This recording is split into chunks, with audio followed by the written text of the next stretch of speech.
কোরআন সবচেয়ে শক্তিশালী কিতাব, আসমানের নিচে জমিনের উপর। কত শক্তিশালী!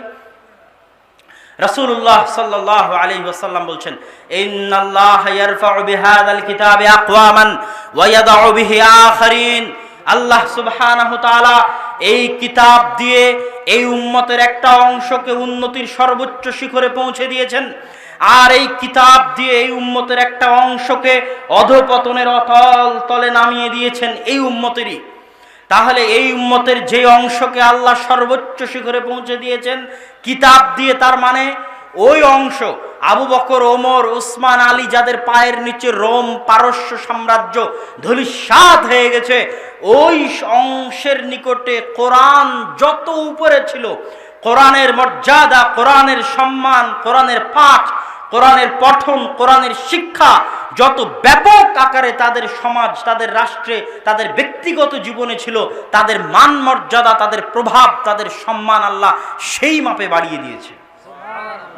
আর আমার এবং আপনার সমাজে কোরআনের মান যত নিচে, সারা পৃথিবীর মধ্যে আমার এবং আপনার সম্মান তত নিচে। আমার এবং আপনার অপমানের মাত্রা, লাঞ্ছনার মাত্রা পৃথিবীর বুকে, রোহিঙ্গাদের লাঞ্ছনার মাত্রা বলেন, আফগানিস্তান, ইরাক, লিবিয়া, সিরিয়ার মুসলমানদের লাঞ্ছনার মাত্রা বলেন, আমার এবং আপনার অপমান, লাঞ্ছনার মাত্রা বলেন, এটার মাপকাঠি হচ্ছে আমার এবং আপনার জীবনে কোরআনের মূল্য কতখানি। বাংলাদেশের মতো একটি মুসলিম রাষ্ট্র, রাষ্ট্রের শিক্ষা ব্যবস্থার মধ্যে কোরআন শিক্ষার ব্যবস্থা নাই, রাষ্ট্রের সিলেবাসের মধ্যে কোরআন শিক্ষার ব্যবস্থা নাই।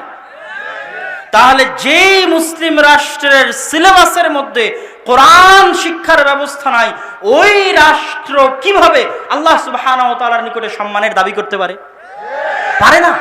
আল্লাহ সুবহানাহু ওয়া তাআলা তো হাদিসে রাসূল সাল্লাল্লাহু আলাইহি ওয়াসাল্লাম তো বলে দিচ্ছেন যে এই উম্মতের একটা অংশ ওই পরিমাণে সম্মান পাবে যেই পরিমাণে তাদের জীবনে কোরআনের শিক্ষা আছে, কোরআনের চর্চা আছে, কোরআনের পঠন আছে এবং পাঠ আছে। তাহলে কোরআনের চেয়ে গুরুত্বপূর্ণ আমার এবং আপনার জীবনে কিছু আছে? কিছু আছে আমার এবং আপনার জীবনে গুরুত্ব?